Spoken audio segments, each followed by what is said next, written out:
Hello students, आज हम conductor के बारे में डिस्कस करेंगे। बेसिकली हम डिस्कस करेंगे इलेक्ट्रोस्टैटिक ऑफ कंडक्टर। जब भी हम कंडक्टर को एक्सटर्नल इलेक्ट्रिक फील्ड में रखते हैं तो क्या होता है, कंडक्टर न्यूट्रल हो, चार्ज कंडक्टर हो या फिर एक्सटर्नल इलेक्ट्रिक फील्ड हम जीरो कर दें तो उस सिचुएशन में क्या होगा। कुछ और जो प्रॉपर्टी है कंडक्टर की इलेक्ट्रोस्टैटिक में वो हम डिस्कस करेंगे। तो ये काफ़ी डिफ़िकल्ट कॉन्सेप्ट है, इट यूजेस गॉसेस लॉ, लेकिन यदि आप थोड़ा ध्यान से पढ़ेंगे तो आपको समझ में आ जाएगा। इसमें काफ़ी इमेजिनेशन है।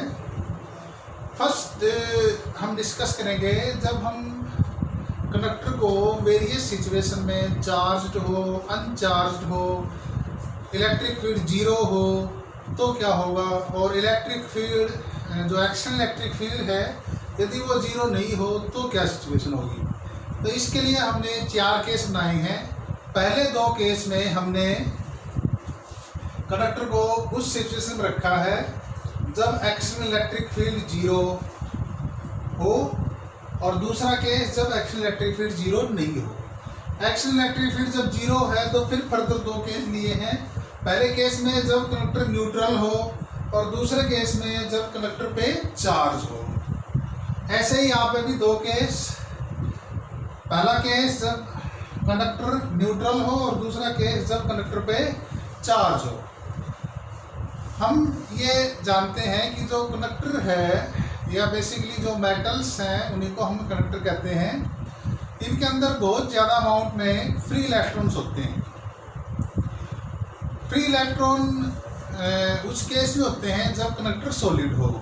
फॉर एग्जांपल यदि हम बात करें इलेक्ट्रोलाइट की, इलेक्ट्रोलाइट जो सॉल्यूशन है उसमें पॉजिटिव आयंस भी होते हैं और नेगेटिव आयंस भी होते हैं, तो उसमें दोनों तरह के चार्ज करे होते हैं। लेकिन यदि हम बात करेंगे सॉलिड कंडक्टर की, जो हम इस चैप्टर में और नेक्स्ट चैप्टर में डिस्कस करने वाले हैं, तो जो सॉलिड जो कंडक्टर है उसमें basically large number of free electron होते हैं जिसको हम इलेक्ट्रॉन गैस भी कहते हैं। तो वो जो फ्री इलेक्ट्रॉन्स हैं वो कंडक्टर में घूमते रहते हैं। अब जो न्यूट्रल कंडक्टर है जब हम उसके बारे में बात करें, पहला case when external electric field is zero, और कंडक्टर कैसा है, न्यूट्रल कंडक्टर है। और जो इलेक्ट्रोस्टैटिक कंडीशन है, इलेक्ट्रोस्टैटिक कंडीशन में जो चार्जेस हैं वो जितने भी यदि चार्ज है या नहीं हो तो वो किस में होते हैं, रेस्ट में। अब क्योंकि कंडक्टर न्यूट्रल है तो कोई इसमें चार्ज तो है नहीं, तो सिंपल सिचुएशन है। तो इस कंडीशन में जो इलेक्ट्रिक फील्ड है वो कंडक्टर के अंदर हर एक पॉइंट पे जीरो होगी, क्योंकि यदि इलेक्ट्रिक फील्ड जो जीरो नहीं होती तो जो वो इलेक्ट्रिक फील्ड है उसकी वजह से जो कंडक्टर के अंदर फ्री इलेक्ट्रॉन है उनके ऊपर फोर्स लगती, और फिर वो जब एक जगह से दूसरी जगह जाते हैं तो जो कंडक्टर है उसमें करंट का फ्लो होता है, जो कि एक्सपेरिमेंटली ऑब्जर्व नहीं हुआ। तो इट मीन्स कंडक्टर न्यूट्रल है तो जो इलेक्ट्रिक फील्ड है वो कंडक्टर के अंदर जीरो होती है। जब भी हम ये सारा सब कुछ डिस्कस करेंगे तो हम ये मान कर चल रहे हैं जो कंडक्टर है it is under electrostatic condition. तो इलेक्ट्रोस्टैटिक कंडीशन में चार्ज चाहे कंडक्टर के अंदर हो या न हो, सरफेस पे हो, तो वो जो चार्जेस हैं वो मूव नहीं करेंगे, और चार्ज मूव नहीं करेंगे that condition is called electrostatic condition. तो इलेक्ट्रोस्टैटिक कंडीशन में एक खास चीज़ वो हमेशा ही हमें देखने को मिलेगी, चाहे कंडक्टर न्यूट्रल हो, चाहे चार्ज्ड हो, चाहे एक्सटर्नल इलेक्ट्रिक फील्ड प्रेजेंट हो या प्रेजेंट नहीं हो, हर एक कंडीशन में कंडक्टर के अंदर जो मटेरियल है उसके अंदर इलेक्ट्रिक फील्ड जीरो होगी। रीजन अलग अलग हो सकते हैं लेकिन हमेशा इलेक्ट्रिक फील्ड कितनी होगी, जीरो। तो electric field is zero inside conductor, ये पहला केस। अब जो चार्ज कंडक्टर है, सपोज चार्ज कंडक्टर की हम बात करें, बाहर एक्सटर्नल इलेक्ट्रिक फील्ड हमने कुछ नहीं लगाई। यदि चार्ज, यहाँ पे मैंने दोनों केस ले लिए, सिमेट्रिकल और एसिमेट्रिकल। एक तो ये पहला केस है, स्फीयर है, कंडक्टिंग स्फीयर है, सपोज कोई मेटल का स्फीयर है, उसको हम चार्ज देते हैं। सपोज हमने इसको चार्ज दे दिया Q, तो ये Q चार्ज है, ये अपने आप को स्फीयर की सरफेस पे इस तरह से डिस्ट्रीब्यूट करेगा कि अंदर हर एक पॉइंट पे इलेक्ट्रिक फील्ड कितनी होगी, 0। तो यहाँ पे जो डिस्ट्रीब्यूशन है वो कैसा होगा, यूनिफॉर्म डिस्ट्रीब्यूशन, क्योंकि तभी अंदर हर एक पॉइंट पे इलेक्ट्रिक फील्ड कितनी आएगी, 0।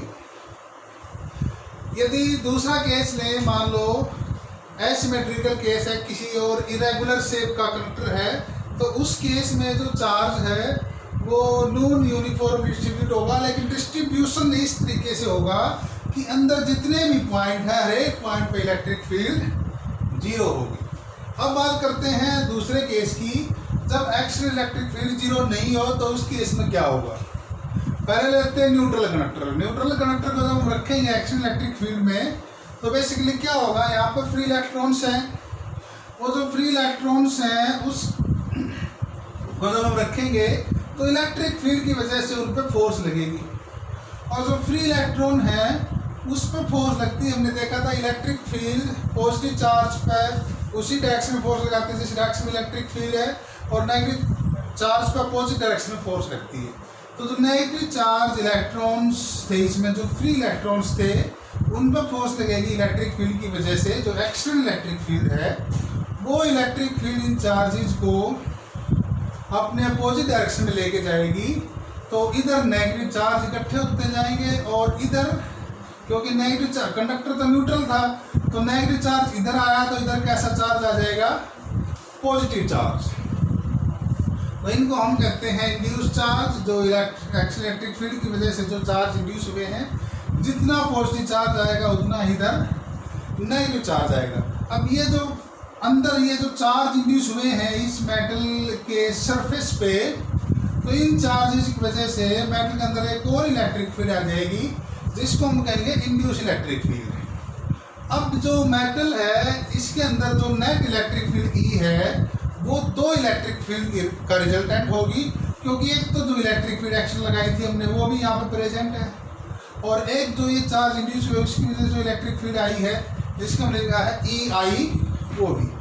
तो नेट इलेक्ट्रिक फील्ड इसके अंदर इन दोनों का रिजल्टेंट होगी, और जब 2 वेक्टरों को जोड़ते हैं तो आप देखिए EI और E0 जो एक्शन इलेक्ट्रिक फील्ड है इनके बीच में एंगल 180 डिग्री है।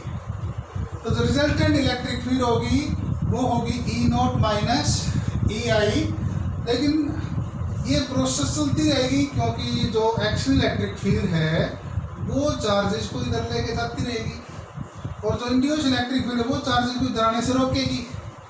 लेकिन induce electric field action electric field से कम है, लेकिन जैसे जैसे ये चार्ज इधर आते जाएंगे तो जो इंड्यूस इलेक्ट्रिक फील्ड उसकी वैल्यू बढ़ती जाएगी, और ये प्रोसेस चलती रहेगी। चार्ज इधर आते रहेंगे जब तक आएंगे तब तक कि E0 और EI की वैल्यू इक्वल नहीं हो जाती। अब आपको ये लग रहा है कि पता नहीं कितना टाइम लगेगा ऐसे होने में, लेकिन ये विदिन 10⁻⁻9 सेकेंड, 10⁻⁻9 सेकेंड या इससे भी कम टाइम के अंदर ये जो EI है इसकी वैल्यू E0 के इक्वल हो जाती है। तो इतने कम टाइम में इसको हम कह सकते हैं कि इंस्टेंटली, तो जैसे आप कंट्रोल रखेंगे एक्शन इलेक्ट्रिक फील्ड में, इंस्टेंटली जो EI है वो E0 के इक्वल हो जाएगी, और कंडक्टर के अंदर नेट इलेक्ट्रिक फील्ड कितनी होगी, 0। ये तो था न्यूट्रल कंडक्टर। यदि हम बात करें चार्ज कंडक्टर की, जब आप चार्ज कंडक्टर को रखेंगे तो सपोज मैंने एक सिमेट्रिकल केस लिया है, ये स्फीयर है जिसमें पहले चार्ज यूनिफॉर्मली डिस्ट्रीब्यूट था। इसको जब हम एक्शन इलेक्ट्रिक फील्ड में रखते हैं तो बेसिकली होता क्या है, जो एक्शन इलेक्ट्रिक फील्ड है वो क्या करेगी, EI इधर से नेगेटिव चार्ज को इस तरफ लेके आएगी, और जो नेगेटिव चार्ज है वो इधर आएंगे तो इधर जो पॉजिटिव चार्ज है उसको न्यूट्रलाइज करेंगे, और इधर पॉजिटिव चार्ज इंक्रीज होता जाएगा। तो इस साइड पॉजिटिव चार्ज ज़्यादा होगा, इधर पॉजिटिव चार्ज कम होगा। ये भी हो सकता है कि इधर नेगेटिव चार्ज ज़्यादा आ जाए, डिपेंड करता है जो एक्शन इलेक्ट्रिक फील्ड है वो कितनी है और कंडक्टर किस टाइप का है। तो जब ये सिचुएशन होगी, इस सिचुएशन में ये जो E इंड्यूस इलेक्ट्रिक फील्ड है वो अगेन इंस्टेंटली 10⁻⁻9 सेकेंड के अंदर ई नोट के इक्वल हो जाएगी। और इस तरीके से होगी कि इस कंडक्टर के अंदर जितने भी पॉइंट है हर एक पॉइंट पर नेट इलेक्ट्रिक फील्ड हो जाएगी 0। लेकिन यदि आपने चार्ज दिया है तो इस पर्टिकुलर केस में जो चार्ज है वो डिस्ट्रीब्यूट हो जाएगा नॉन यूनिफॉर्म। तो ये नॉन यूनिफॉर्म डिस्ट्रीब्यूट हो जाएगा। लेकिन हर एक केस में आपने देखा जो कंडक्टर है उसके अंदर नेट इलेक्ट्रिक फील्ड कितनी रहेगी 0।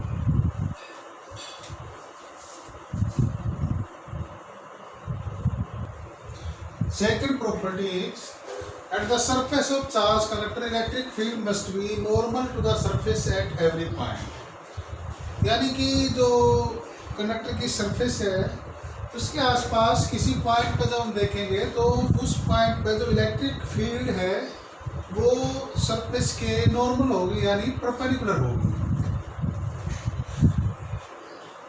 यदि ऐसा नहीं होता तो जो इलेक्ट्रोस्टैटिक कंडीशन है वो ओबे नहीं हो पाती। सपोज जो इलेक्ट्रिक फील्ड है वो नॉर्मल नहीं है। सपोज इस तरह का कंडक्टर ले लेता हूँ मैं और मान लेते हैं इस पर्टिकुलर पॉइंट पे जो इलेक्ट्रिक फील्ड है वो इस डायरेक्शन में है। तो जो नॉर्मल है यदि मैं इस पॉइंट पर ड्रा करूँ तो ये नॉर्मल हो गया, ये टेंजेंट हो गया तो ये नॉर्मल हो गया। और सपोज नॉर्मल के साथ इलेक्ट्रिक फील्ड जो एंगल बना रही है वो है theta. This is electric field. तो इलेक्ट्रिक फील्ड का कंपोनेंट इधर कितना हो गया ई कोस थीटा और इस डायरेक्शन में कंपोनेंट कितना हो गया ई साइन थीटा।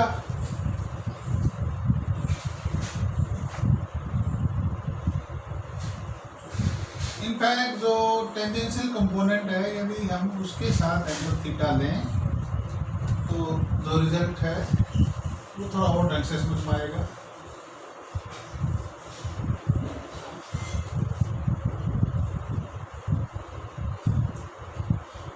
ये टेंजेंशियल डायरेक्शन है और मान लेते हैं जो इलेक्ट्रिक फील्ड है वो इस डायरेक्शन में है। इलेक्ट्रिक फील्ड सरफेस के साथ एंगल बना रही है थीटा। तो इलेक्ट्रिक फील्ड का इधर टेंजेंशियल कंपोनेंट कितना हो जाएगा ई कोस थीटा और इधर सरफेस के परपेंडिकुलर कंपोनेंट कितना हो जाएगा ई साइन थीटा। अब देखिए जो ई साइन थीटा है इससे कोई प्रॉब्लम नहीं है। लेकिन जो ई कोस थीटा कंपोनेंट है इलेक्ट्रिक फील्ड का यदि ये कंपोनेंट यहाँ पे प्रेजेंट हो तो जो हमने मानी थी इलेक्ट्रोस्टैटिक कंडीशन जिसमें चार्जेस रेस्ट में थे, इस पे जो चार्जेस थे तो वो जो चार्जेस हैं वो फिर मूव करने लगेंगे। जो चार्जेस हैं वो सरफेस पे चलने लगेंगे जिससे सरफेस पे करंट का फ्लो हो जाएगा। ये जो हमने कंडीशन मानी थी जो चार्जेस हैं इलेक्ट्रोस्टैटिक कंडीशन में वो अपनी जगह पे है।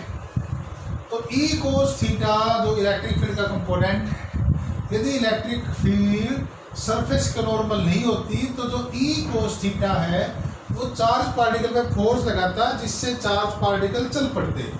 लेकिन जो चार्ज पार्टिकल और रेस्ट में है it means E cos theta should be 0 but electric field तो 0 है नहीं। So this implies that cos theta is 0 because E जो है वो तो प्रेजेंट है यहाँ पे इलेक्ट्रिक फील्ड क्योंकि जो चार्ज है कंडक्टर चार्ज मान लो इसकी सरफेस पे है इस तरह से। तो इलेक्ट्रिक फील्ड तो 0 है नहीं, E is not equal to 0. So this implies cos theta should be 0 और cos theta 0 means theta is 90 degree. Theta 90 degree mean जो इलेक्ट्रिक फील्ड है वो सरफेस के हर एक पॉइंट पे perpendicular. It is normal to every point. Very important property. जब भी आप इलेक्ट्रिक फील्ड लाइन ड्रा करें कंडक्टर दे रखा हो तो आप ध्यान रखें कंडक्टर के सरफेस पे हर एक पॉइंट से जो इलेक्ट्रिक फील्ड है वो नॉर्मल डायरेक्शन में निकलेगी। Third property The interior of conductor can have no excess charge in static situation। यदि कोई चार्ज होगा तो वो जो नेट चार्ज है वो कंडक्टर की सरफेस पे रहेगा। कंडक्टर के अंदर कोई भी एक्सेस चार्ज नहीं होगा। This property follow from Gauss law. Suppose connector है, इस टाइप से ले लेते हैं connector, and we know inside the connector electric field is 0।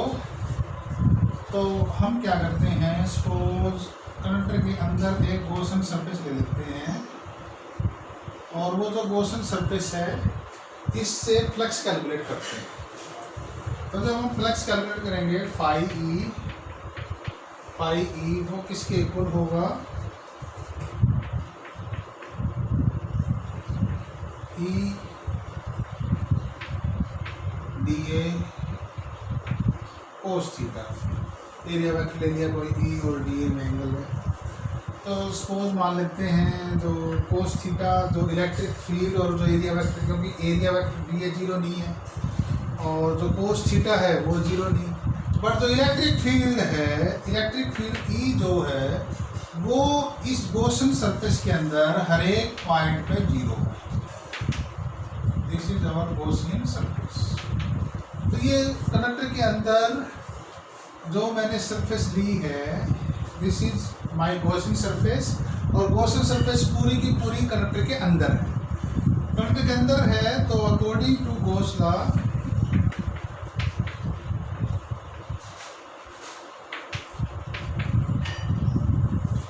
Gauss law क्या कहता है, total electric flux through the surface is net charge present. अब ये जो सरफेस है हमने अभी ऊपर देखी थी, जो sorry Q inside is the charge present inside the surface divided by epsilon 0, sorry present inside the volume। तो अब देखिए ये जो टर्म है, क्योंकि कनेक्टर के अंदर इलेक्ट्रिक फील्ड कितनी है, inside the connector eight every point electric field is 0। तो इलेक्ट्रिक फील्ड इसको 0 रखेंगे तो ये पूरी टर्म कितनी हो जाएगी, 0। Q inside is equal to 0 because E is 0। तो electric field at every point E 0, ये टर्म, ये पूरी टर्म कितनी है, according to Gauss law phi E electric flux, this is electric flux is equal to net charge present inside the surface divided by epsilon 0। अब देखिए inside the current electric field is 0 at every point 0, तो ये left side कितनी हो जाएगी, 0। Epsilon तो constant है, इसकी वैल्यू होती है 8.85 × 10⁻12। इट मीन्स ये 0 होने के लिए क्यू आई को क्या होना पड़ेगा, 0। तो जितने भी पॉइंट हैं उन पॉइंट को लेके आप अलग अलग गॉसियन सरफेस बना के प्रूव कर सकते हैं कि अंदर हर एक पॉइंट पर नेट चार्ज नहीं रह सकता। तो सारा का सारा चार्ज भी यहाँ पे आ जाएगा कंडक्टर के सरफेस। तो any net charge given to conductor resides on its outer surface। This is again very important property, और इसको हम किससे समझ सकते हैं, गॉस लॉ से। Fourth property is electrostatic potential is constant throughout the volume of conductor and has the same value as inside on its surface। या आप यूँ भी कह सकते हैं कंडक्टर इज इक्विपोटेंशियल। तो ये हम प्रूव कर सकते हैं। We know, सपोज हम वर्क निकालना चाहते हैं कंडक्टर के एक पॉइंट से दूसरे पॉइंट तक जब चार्ज को ले जाएंगे तो ये वर्डन होगा potential difference VB minus VA is equal to negative of work done in going from A to B E dot E is electric field dr। अब क्योंकि जो इलेक्ट्रिक फील्ड है वो कंडक्टर के अंदर हर एक पॉइंट पे कितनी है, 0। और सपोज कंडक्टर के सरफेस पे मैं एक पॉइंट से दूसरे पॉइंट पर लेके जा रहा हूँ, तो उस पर्टिकुलर केस में जो E और dr है उनके बीच में एंगल कितना होगा, 90 डिग्री। तो अगेन ये टर्म कितनी आएगी, 0। तो ये जो राइट साइड में टर्म है वो हमेशा कितनी आएगी, 0। So this implies that VB is equal to VA। तो कंडक्टर के अंदर कोई दो पॉइंट ले लो या कंडक्टर की सरफेस पे दो पॉइंट ले लो, हर एक पॉइंट पे जो पोटेंशियल है वो क्या होगा, सेम। जितना पोटेंशियल कंडक्टर के अंदर किसी पॉइंट पे होगा उतना ही पोटेंशियल उसके सरफेस पे होगा। It mean conductor is equipotential. Again very important property.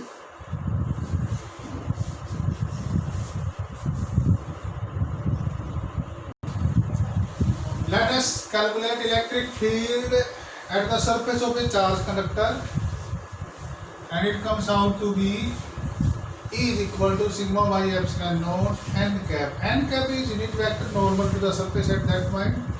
Suppose ये जो पर्टिकुलर रीजन है यहाँ पे हम कैलकुलेट करते हैं इलेक्ट्रिक फील्ड। तो ये चार्ज डिस्ट्रीब्यूशन है इस टाइप से। अब क्योंकि जो कंडक्टर है वो इरेगुलर शेप का है, तो जो चार्ज डेंसिटी है वो डिफरेंट सरफेस पे डिफरेंट हो सकती है। सपोज इस पर्टिकुलर सरफेस पे जो लोकल चार्ज डेंसिटी है इस पर्टिकुलर रीजन में, यहाँ पे एक स्मॉल सरफेस ले लेते हैं। ये जो स्मॉल सरफेस है, इस स्मॉल सरफेस पे जो लोकल चार्ज डेंसिटी है सपोज वो कितनी है, सिग्मा। इधर तो इस पर्टिकुलर पॉइंट पे हम कैलकुलेट करेंगे इलेक्ट्रिक फील्ड। तो जो पॉइंट है वो जस्ट हम क्या करेंगे, इलेक्ट्रिक फील्ड कैलकुलेट करने के लिए हम गॉस लॉ यूज करेंगे। गॉस लॉ यूज करने के लिए हमें चाहिए गॉसियन सरफेस, सिमेट्रिकल सरफेस। तो गॉसियन सरफेस हम क्लेवरली इस टाइप से लेंगे कि गॉसियन सरफेस का कुछ पार्ट तो कंडक्टर के अंदर हो और कुछ पार्ट कंडक्टर के जस्ट आउटसाइड। बिल्कुल स्मॉल सरफेस इस टाइप से, ये सरफेस लिया हमने। This is our Gaussian surface.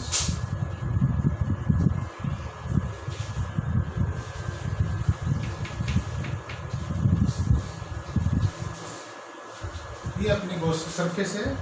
तो आप देखिए गॉसियन सरफेस में जो हमने ली है वो सिलेंड्रिकल ली है, Gaussian surface. Gaussian surface cylindrical है।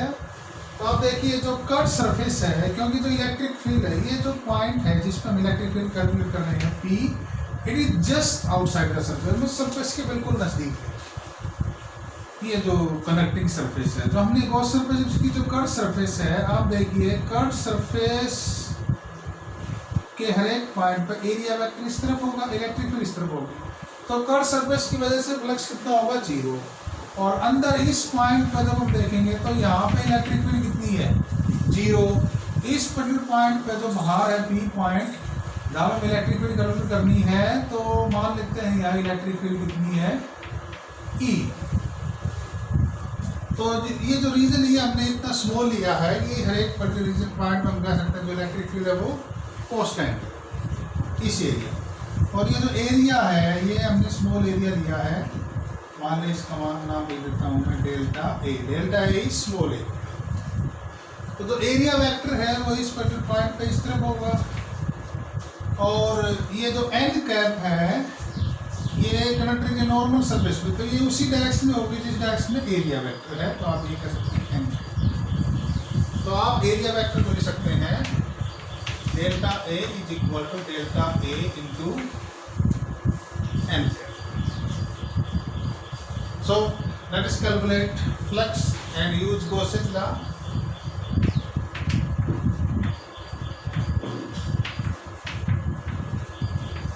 Using Gauss's law यूज करके हम फ्लक्स निकालेंगे, क्योंकि इलेक्ट्रिक फील्ड कांस्टेंट है, एरिया रेगुलर है। तो हम लिख सकते हैं E dot delta A, E dot delta A, ऐसे लिख सकते हैं E। तो ये हो जाएगा E magnitude of delta A, unit vector की मैग्नीट्यूड होती है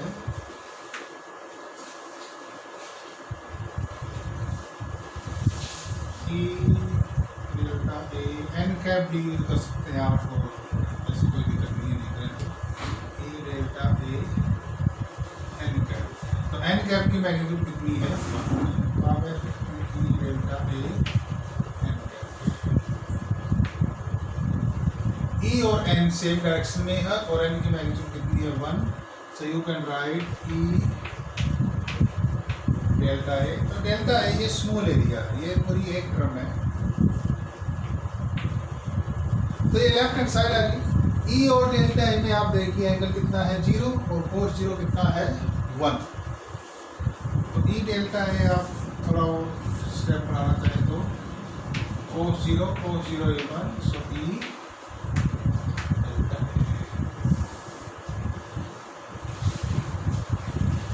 तो ये किसके इक्वल हो जाएगा? E delta A this must be equal to charge inside the surface. Surface के अंदर कितना चार्ज? सरफेस का एरिया है डेल्टा ए और चार्ज डेंसिटी है sigma. Sigma charge per unit area, तो आप ले सकते हैं Q inside divide by epsilon जी। और क्यू इनसाइड कितना है? Sigma into delta A. क्योंकि यूनिट एरिया पे चार्ज है सिग्मा, तो डेल्टा ए एरिया पे कितना चार्ज होगा? Sigma into delta A divide by epsilon G. This is from Gauss's law. Delta A से delta A cancel. We can write E is equal to sigma by epsilon G. This is in magnitude vector form में लिखना चाहें तो आप लिख सकते हैं E is equal to, this is electric field at a point just outside the conductor or at the surface of conductor. Electrostatic shielding. It is also very important phenomena. The protection of certain region of space from outside electrical influence is called electrostatic shielding. It is used in protecting sensitive instrument from outside influence. अच्छा, हम ये पहले discuss कर चुके हैं, जब भी किसी कंडक्टर को एक्सटर्नल इलेक्ट्रिक फील्ड में रखेंगे तो क्या होगा? दो कंडक्टर में फ्री इलेक्ट्रॉन है, वो इलेक्ट्रिक फील्ड के अपोजिट डायरेक्शन में जाएंगे तो इंड्यूस चार्जेज आएंगे, जिनकी वजह से इंड्यूस इलेक्ट्रिक फील्ड आएगी। तो एक्सटर्नल इलेक्ट्रिक फील्ड के अपोजिट डायरेक्शन में है तो कंडक्टर के अंदर नेट इलेक्ट्रिक फील्ड कितनी होगी? 0। और क्योंकि ये हमने इस टाइप का करंट लिया है जिसके अंदर हमने ये कैविटी बनाई है, तो इसके अंदर कुछ पार्ट हमने निकाल लिया। तो कंडक्टर के अंदर जो कैविटी हमने बनाई है उसके अंदर नेट इलेक्ट्रिक फील्ड कितनी होगी? 0। और हमने देखा था जो चार्ज है वो भी इसके अंदर नहीं रहता, जो चार्ज है वो भी कहाँ जाएगा? इसके सरफेस पे। तो ये जो प्रॉपर्टी है जो एक्सटर्नल इलेक्ट्रिक फील्ड हमने लगाई थी उसका यहाँ पे बिल्कुल 0 इफेक्ट है, मतलब जरा सा भी इफेक्ट नहीं है। एक्सटर्नल जो इन्फ्लुएंस है उससे हमने इस रीजन को प्रोटेक्ट कर दिया। तो कई इसके एग्जाम्पल भी हैं। जब आप कार चला रहे हैं और लाइटनिंग हो रही हो, बारिश हो रही हो, बिजली कड़क रही हो, तो आपको सलाह दी जाती है कि आप कार के अंदर बैठे रहें, क्योंकि जो लाइटनिंग है उसकी वजह से जो एक्सटर्नल इलेक्ट्रिक फील्ड है और जो कार है वो बेसिकली कंडक्टर है and inside the current electric field is 0। तो बाहर चाहे कुछ भी होता रहे, अंदर कुछ भी नहीं होगा, उसका इफेक्ट 0 होगा। तो आप इस तरह से अपने आप को प्रोटेक्ट कर सकते हैं। इसका यूज़ होता है सेंसिटिव इंस्ट्रूमेंट जो होते हैं, जो एक्सटर्नल इलेक्ट्रिक फील्ड से इफेक्टेड हो सकते हैं। कुछ समय ऐसे एक्सपेरिमेंट करने होते हैं जिसमें एक्सटर्नल इलेक्ट्रिक फील्ड में रिक्वायर नहीं होती, तो उस केस में हम इस तरह की जो केज है वो बना के एक्सपेरिमेंट करते हैं और इसको बोलते हैं, ऐसी केजेस को बोलते हैं हम Faraday cages. These are free from any external influence. ये सिचुएशन जब है जब हमने कैविटी के अंदर कोई चार्ज नहीं लिया। यदि हम कैविटी के अंदर चार्ज ले लें तो वो जो चार्ज हमने लिया है उस चार्ज का इफेक्ट होगा। बाहर जो चार्जेज हैं, चाहे कितने भी चार्जेज हों, कोई एक्सटर्नल इलेक्ट्रिक फील्ड हो, उसका अंदर वाले चार्ज पे कोई इफेक्ट नहीं होगा। और इसी तरह से जो अंदर जो चार्जेज हैं, सपोज मैं यहाँ चार्ज रखती हूँ कोई Q और यहाँ चार्ज इंड्यूस हो जाएगा -Q, इस वजह से बाहर जो चार्ज है उन पर जो इफेक्ट है वो भी नहीं होगा। So very important phenomena electrostatic shielding. तो आज हमने डिस्कस किया कंडक्टर की जो वेरियस प्रॉपर्टीज़ हैं जब हम उसको इलेक्ट्रिक फील्ड में रखते हैं, चार्ज कंडक्टर हो, न्यूट्रल कंडक्टर हो। इसके अलावा हमने कंडक्टर के सरफेस पे इलेक्ट्रिक फील्ड भी कैलकुलेट की और हमने इलेक्ट्रोस्टैटिक शील्डिंग के बारे में डिस्कस किया।